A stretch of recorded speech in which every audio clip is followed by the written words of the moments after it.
मनील धवल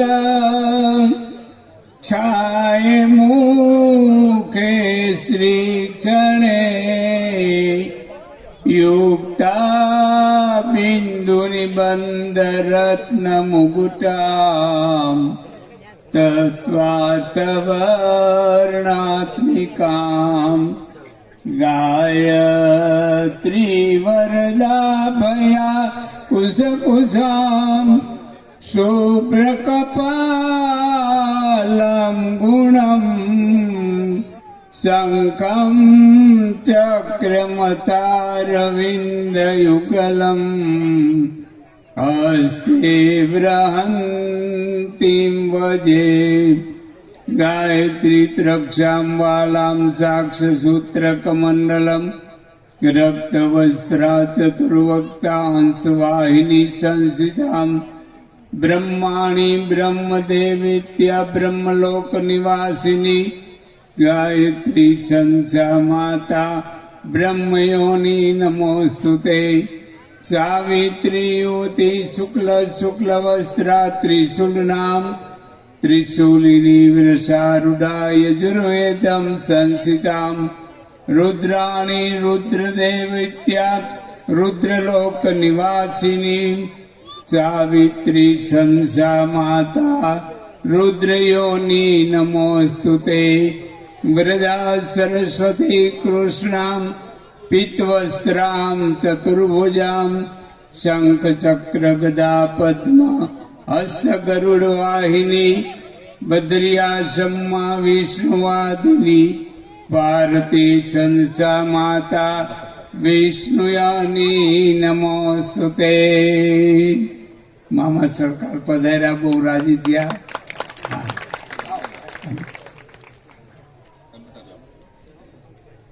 આજે દેવલ માતાજીની સાનિધ્યમાં માં જગદંબાનું મંદિર બની રહ્યું છે અને ચારણ કુળમાં અનેક 9 લાખ લોબડિયારીઓ કીધા છે। એટલા પવિત્ર સતીઓ ભગવતીઓ એટલા બધા ત્યાં છે કે ન પૂછો અટાણે આવો યુગ હોવા છતાં આવા દેવલાઈ માતાજી જેવા ભાગ્ય આપને તપસ્વી જોવા મળે। આજે માતાજીનો યજ્ઞ 2.5 વર્ષ થવા આવ્યા છે, ચાલુ છે સતત અખંડ। મા રઘુરુદ્ર અને નવચંડી 2 યજ્ઞ કાયમી આખો દિવસ ચાલે। કાશીના બ્રાહ્મણો યજ્ઞ કરાવે છે કાયમી। વિચાર કરીએ, પોતે અનુષ્ઠાન કરે નાના મોટા તો અખંડ તપસ્યા અને સાધના કરે છે। આજે માતાજી ઘણા સમયથી આ અમારે આશ્રમે પધારેલા, પણ અમને કીધેલું એકવાર આશ્રમે ખાસ આવો। મેં માતાજીનો હુકમ ને તમારો હુકમ થાય એટલે જરૂર આવશું। આજ વખતે માતાજી અમારા કુટુંબમાં સપ્તાહ હતી, ત્યાં માતાજી પધાર્યા ત્યારે મેં કીધું હવે અવારનવાર માતાજી આપણે આંગણે પધારે અને આપણે ન જાય તો બે હજી અજુગતું લાગે, તો માતાજી પાસે નમન કરવા જવું જોઈએ, આશીર્વાદ લેવા જવું જોઈએ। એટલે અમે નક્કી કર્યું માતાજીને કીધું અમે આ તારીખે બધા આવીએ છીએ ને આપણે આશ્રમે પગે લાગવા, તો કે ભલે કાંઈ વાંધો નહીં, પણ માતાજીને કહો આવી એક શરતે, તમે ચારણ આવીશો અને આજે ચારણ આંગણે જેમ જાજા માણસ પ્રસાદ લે એ અમારો ભાવ છે, તો અમે આવીએ ખરા, પણ અમારો ભોજન અમારા તરફથી હોવું જોઈએ। એટલે એના માટે આજે ભોજન આપણે માતાજીનો થાળ પ્રસાદ આપણા તરફથી રાખી માતાજીની રજા લઈને, માતાજી કે ના ના એ કઈ એવું નથી કરું, મેં ના ના માતાજી એ અમારી ફરજ બને છે। તો માતાજી 9 લાખ લોબડિયારીમાંથી ખોડિયાર માતાજી, આપ તમે જુઓ તો મામળિયા ચારણના દીકરીઓ 7, મોટા દીકરી આવડ, બીજા જોગળ, ત્રીજા તોગળ, વસટેરા ખોડિયાર, પછી હોલબાઈ, પછી સાંસાઈ, પછી બીજબાઈ, આ 7 બહેનો માતાજી સતીઓ જે કહેવાય. એમાં ખોડલ માતાજી થોડાક પગે ખોડા હતા એટલે એનું નામ ખોડલાઈ પાડવામાં આવ્યું. ઘણા જ્ઞાતિના કુળદેવી છે. એવી રીતે માતાજી આજે સોનાલાઈ માતાજી થઈ ગયા, નાગબાઈ માતાજી હરજોગ ચારણના દીકરી થઈ ગયા, આપણે મોમણિયા ચારણના ખોડિયારને એ થઈ ગયા. એમ મોટા મોટા શક્તિઓ આજે નથી એવું નહીં માનતા. આ કલયુગ છે. કલયુગની અંદર માણસના આંખોમાં પડર ચડી ગયા છે માયાના.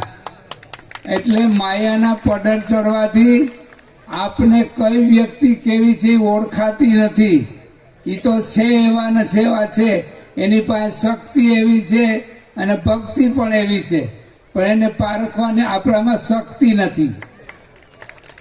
દરેક પાસે શક્તિ હોવી જોઈએ.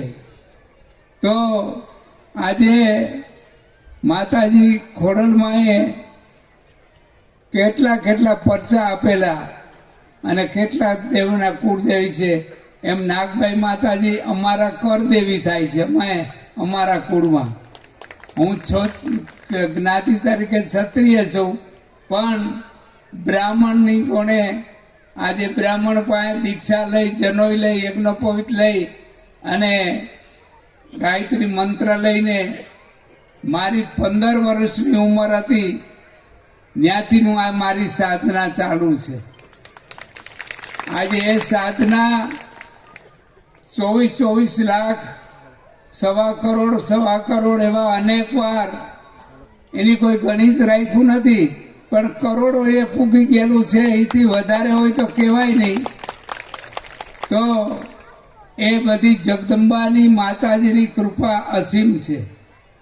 પણ આજે અહીંયા આવ્યા પછી જો આજે આ માનવ મેળામણ જોઈને એવું લાગે છે કે કોઈ પ્રસંગ નથી, પણ એ કુંભ મેળો થયો એવું લાગે. આમાં દરેક બહેનો પણ છે, ભાઈઓ છે, સાધુ સંતો છે. આજ નવો એક કુંભ મેળાનું દ્રશ્ય ખડું થાય છે.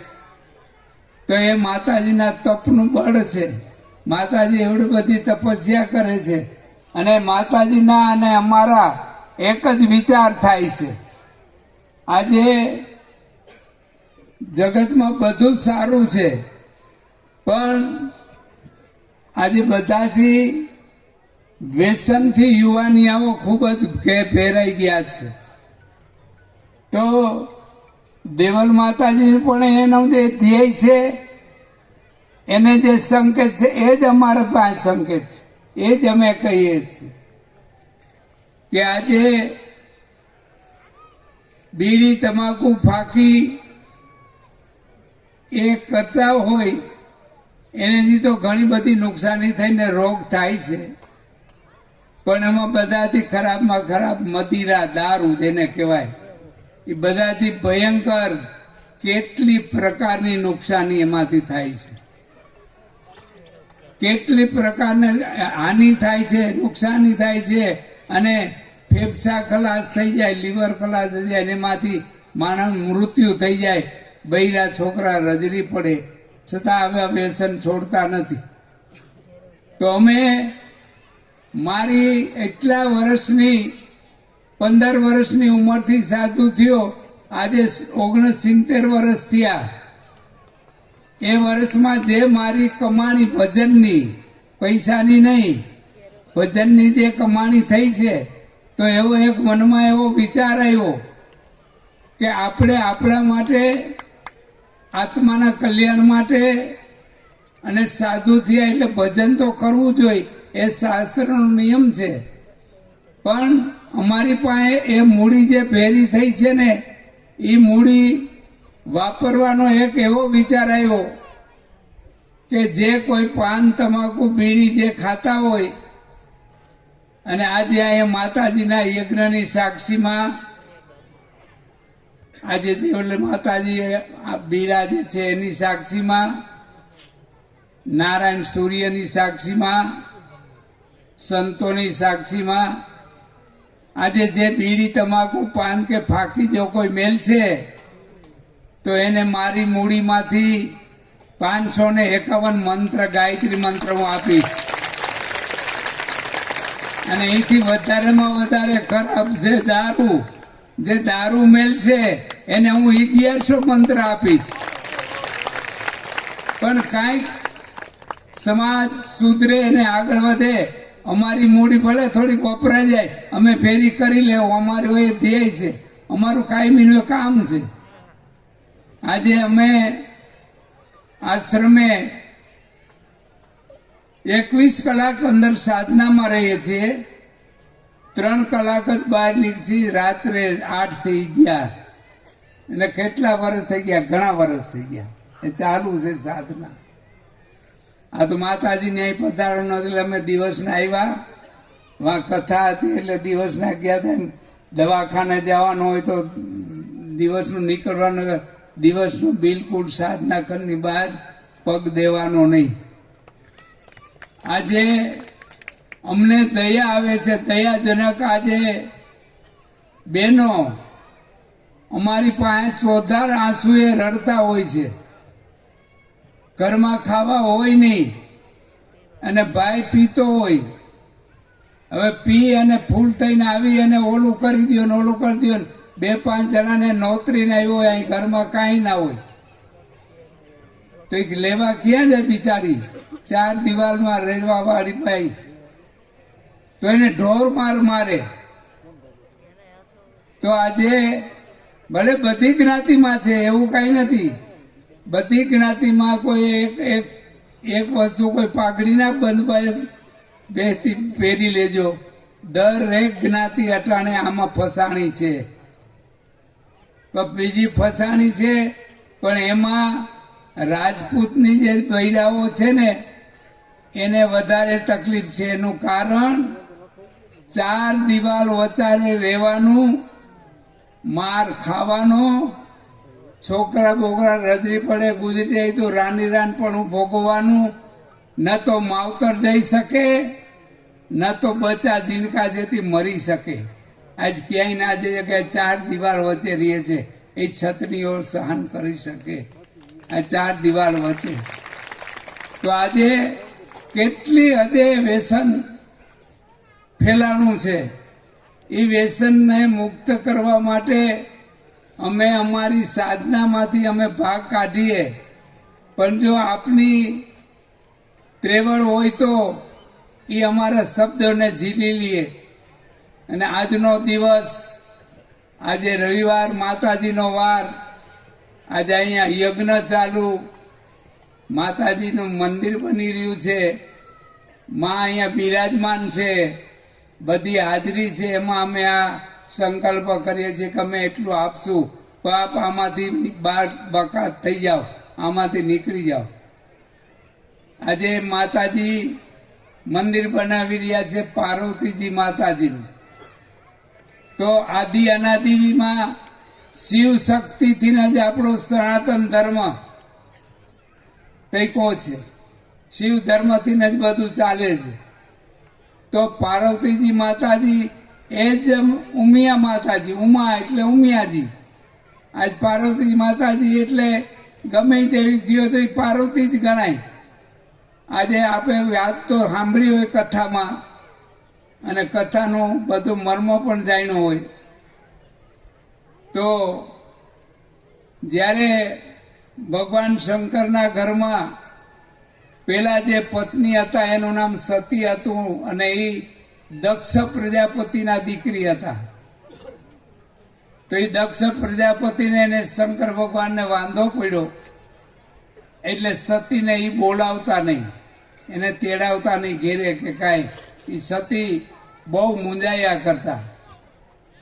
એક દિવસને સમયે દક્ષે એક મોટો યજ્ઞ કર્યો.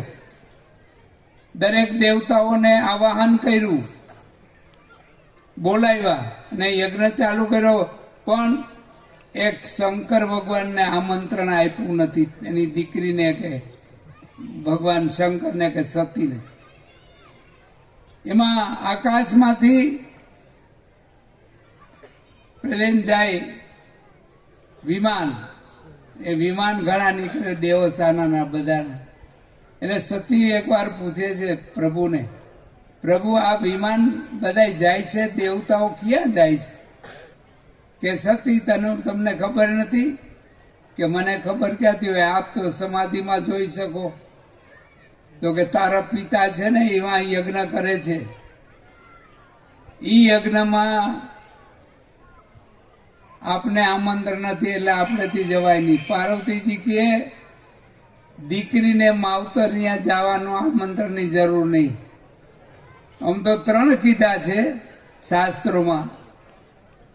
એક ગુરુની જગ્યામાં ગમે ત્યારે કારી રાતે પણ ગુરુના આશ્રમમાં જવામાં આમંત્રણની રાહ જોવાય નહીં. એક માત પિતાની ઘીરે જવામાં કોઈ દિવસ રાહ જોવાય નહીં. એક મિત્ર હોય, સાચો મિત્ર આત્મિક, એ મિત્રની ઘીરે આમંત્રણની રાહ જોવાય નહીં. આ 3 જગ્યાએ રાહ જોવાની જરૂર રહેતી નથી, આપોઆપ જવું જોઈએ સામેથી. તો એ સતી હઠ કરી કે મારે તો જવું છે મારા પિતાને.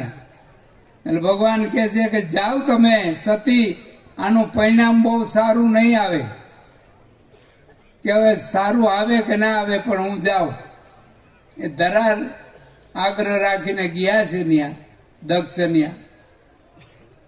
તો ત્યાં દક્ષ પ્રજાપતિ એના પિતાએ બોલાવ્યા નહીં, એની માએ બોલાવ્યા નહીં, એના ભાઈએ બોલાવ્યા નહીં, ગામના કોઈ બોલાવે નહીં. યજ્ઞ ચાલુ છે. યજ્ઞમાં બધે જોયું, ફરી ફરીને બધી ચક્કર મારી. તો ભગવાન રુદ્ર, કોઈ પણ યજ્ઞ હોય ને એમાં રુદ્ર કલશ તો પધરાવવો પડે. તેમાં રુદ્ર કલશની સ્થાપના કે રુદ્રનું નામ જ નહોતું, શંકરનું. માતાજી અતિ ક્રોધાયમાન થયા. હવે શું કરવું? આજે મારો કુટુંબ હવે મને બોલાવી નહીં, મને મારું અપમાન કર્યું. હવે મારે અહીંથી માં શિવજી પાસે કેમ જવું? હું ત્યાં તારે હઠ કરીને આવી છું. હવે હઠ કરીને આવું તો એ પતિએ મને ને બોલાવે, તો મારે જાવું ક્યાં? ત્યારે સતી એક કુંડની અંદર અગ્નિ સ્નાન કરી જાય છે, હોમાઈ જાય છે. એ સતી હોમાઈ ગયા, એ ખબર પડી ગઈ ભગવાન શંકર ભગવાનને. એટલે શંકર ભગવાને પોતાની જટામાંથી વીરભદ્ર નામના ગણને પ્રગટ કર્યો. એ ગણ પ્રગટ કરીને કીધું કે જાઓ સતીને લઈ આવો, તમે જેવું હોય એવું એનું શરીર ગમે એ બળ્યું હોય એટલું લઈ આવો, તમે ઉપાડી આવો. પછી વીરભદ્ર ગણ જાય છે અને સતી ને ખંભે લઈને આવે છે. ત્યારે શંકર ભગવાને એ સતીના એક ટુકડો કરીને પૃથ્વી ઉપર નાખ્યો. તો આપણા આજે હાલમાં 52 શક્તિપીઠો છે, 52. એ 52 જગ્યાએ માતાજીના અંગ પડ્યા છે. એ 52 શક્તિપીઠો પાર્વતીજી માંથી જ બન્યા છે, સતી માંથી. સતી એ જ પાર્વતીજી. તો એ જોગમાયાના આપણા પ્રખ્યાત આ 52 પીઠો શક્તિપીઠે તો ચોપડે ચડેલા પ્રખ્યાત છે. એ વિનાના તો અનેક છે. એમ ચારણકુળમાં માતાજીએ દેવલમાં છે એક, તો એટલું બધું કેવું સાનિધ્ય અને કેવું ધામ બનાવ્યું છે. તો કચ્છમાં પણ ઘણા માતાજીઓ બિરાજે છે. આજે ગીર પંથકમાં પણ કેટલાય માતાજીઓ બિરાજે છે. અને એ માતાજીઓ આજે સમાજ માટે ઘણું કરે છે. પણ સમાજ, મેં કીધું ને એમ, સમાજને આજે આંખોમાં પડર ચડી ગયા એટલે સમાજ માન્ય કરતો નથી. ઘડીકમાં સમાજ જો માન્ય કરે તો માણસના જીવન સુધરી જાય, આ દેશ સુધરી જાય, અવતાર સુધરી જાય, બધું થઈ શકે એવું છે. અને દેવલમાં માતાજી તો સાક્ષાત બિરાજે છે, પણ મારા કુટુંબની અંદર મારી હાવ અંગત આપને વાત કરું, મારા કુટુંબમાં 6ઠી પેઢીએ અમારા દાડીમાં પેલા અગાઉ દીકરી સાસરે જાતી ને તો કરિયાવર તો દેતા, પણ હારે એને દેવ દેતા, રક્ષણ કરવા માટે ભેરા દેવ મોકલતા પાલખીમાં. તો અમારા એ 6ઠી પેઢીએ દાડીમાને કરિયાવરની સાથે એક ફરવું દેવામાં આવ્યું માતાજીનું, એનું નામ દેવલાઈ હતું. ઈ દેવલમાને લઈ આવી અને આરિયામાં બિરાજમાન કર્યા. અને એ બહુ માનતા હતા, અતિ શ્રદ્ધાળુ વિશ્વાસુ. સવારમાં ઉઠીને પહેલ વેલા માનું પૂજા પાઠ ભજન ને પછી મોઢામાં પાણી નાખવું, આવા એના નિયમ હતા. તો એ સમયે આમાં ઘણા બુઢા બેઠા, એ બુઢાઓને ખબર હોય, આ યુવાની અને અટાણે ખ્યાલ ના હોય. ત્યારે ચાંદીની કોરીનું ચલણ હતું. કોરી આ રૂપિયા નહોતા, રૂપિયા 50 પૈસા પાવલી 10 એ કાંઈ નહોતા. ચાંદીની કોરી આવતી. તો માં કાયમ, સાસુમાં કાયમ એ મંદિર સાફ કરવા જાય અને સફાઈ કરતા, એટલે કાયમ 5 કોરી કાયમ ની આવી જતી આરિયામાં. એ સમયે માતાજી એટલા બધા રૂબરૂ એને પ્રસન્ન હતા. પછી કાળને સમયે પેટી બદલતી ગઈ, એમ ઓછું થતું ધીરે ધીરે બંધ થઈ ગયું. કારણ કે આજ માણસની અંદર જેમ જેમ ધન સંપત્તિ વૈભવ એ વધે છે, એટલે માણસમાં શ્રદ્ધા ઘટે છે. આજે મંદિરો ઘણા આપણા હિન્દુ ધર્મના, પણ મંદિરોમાં જવા માત્ર જાય છે માણસ, માથું નમાવે એટલું જ છે. બાકી આમ હૃદયનો ભાવ થાય અને રોમે રોમ આપણા રૂવાડા ખડા થઈ જાય, એવો પ્રેમ જાગે, એવા દર્શન કરનાર કોણ છે મને બતાવો. માત્ર મંદિરોમાં જઈ બહેનો ભાઈઓ બધા મંદિરનો જ્યાંથી દરવાજો આવે ત્યાં એના બૂટ ચંપલ કાઢે અને પરબારો થેલો ખોલીને પરબારો જ મોબાઈલ કાઢે અને મોબાઈલ કાઢીને મંદિરના ઝાડવાના બગીચાના નોના એ ફોટા પાડવા મને. આપણે કેના દર્શને આવ્યા છે, શું કરવા આવ્યા, એ કાંઈ લેવા ન દેવા કાંઈ લાગતું પડતું નથી. આજ મોબાઈલની દુનિયામાં માણસ ટૂંકા થઈ ગયા, અધૂરિયા જીવ થઈ ગયા, અવિશ્વાસ આવી ગયો. દેવને માનવા ખાતર જ માને છે, મંદિરોમાં જવા ખાતર જ જાય છે. આજ ગાડીઓ ભરીને પ્રવાસમાં જાય છે. પ્રવાસ ને આજે પ્રવાસ જ કહેવાય, નકર કહેવાતી યાત્રા. પેલા ગઈઢાના જાતા ને એ યાત્રા કરવા જતા, તીર્થમાં યાત્રા કરવા જવું છે અમારે એમ કહેતા. હવે આજ હું કે આજ ફરવા જાય છે, માત્ર મનોરંજન કરવા. હિમાલયના નોના ગંગાજીના ના એના ફોટા પાડે ને બસ ઓલું તે. ગંગામાં સ્નાન કરવાથી જે પુણ્ય મળે, ગંગા સ્નાને, યમુના પાને અને નર્મદાજી દર્શને, આ ત્રણેયનું હરખું ફળ મળે. માત્ર ગંગાજીમાં સ્નાન કરવાથી જે પુણ્ય મળે છે, એવું યમુનાજીનું ચરણામત લેવાથી પુણ્ય મળે. અને એ બેયનું પુણ્ય માત્ર નર્મદાજીના દર્શનથી જ મળે.